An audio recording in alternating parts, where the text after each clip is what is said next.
When I was 21 years old, my father passed away early in the morning after a very brief illness. I spent that day in shock.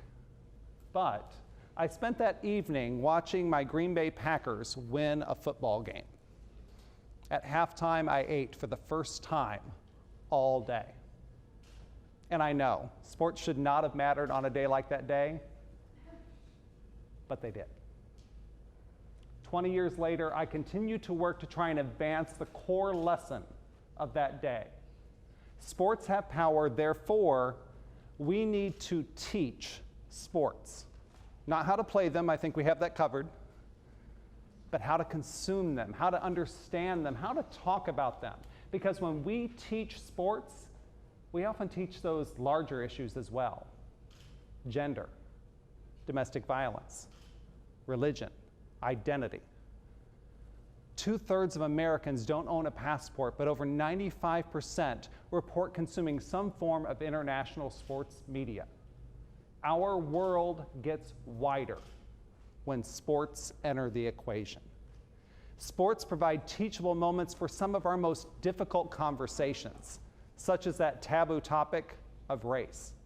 For instance, a quick glance at a swimming competition could lead someone to falsely believe that blacks simply cannot swim as well as others. However, there's far more to the story than that. In the American South, part of that story involves generations of Black Americans not being permitted at pools, lakes, or beaches. Mom and Dad can't go to the pool, they don't learn to swim. They don't encourage their children to swim because they don't feel they can teach them or save them. Generations go by, the cycle continues. Even today, U.S. rates of drowning are triple for blacks than whites. So we need to teach and advance causes such as USA Swimming's Make a Splash initiative that teaches minorities to swim, or we can simply relegate all blacks as simply bad swimmers. Teach the former, reject the latter.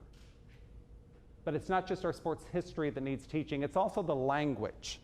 Let's take a sport we're quite familiar with in Alabama, football. Most recent studies would tell you that media stereotypes surrounding black quarterbacks being inferior no longer exist. However, more covert forms of stereotypes still remain, such as when a commentator references a white wide receiver who is deceptively quick, or a black quarterback who is stubbornly committed to being a pocket passer.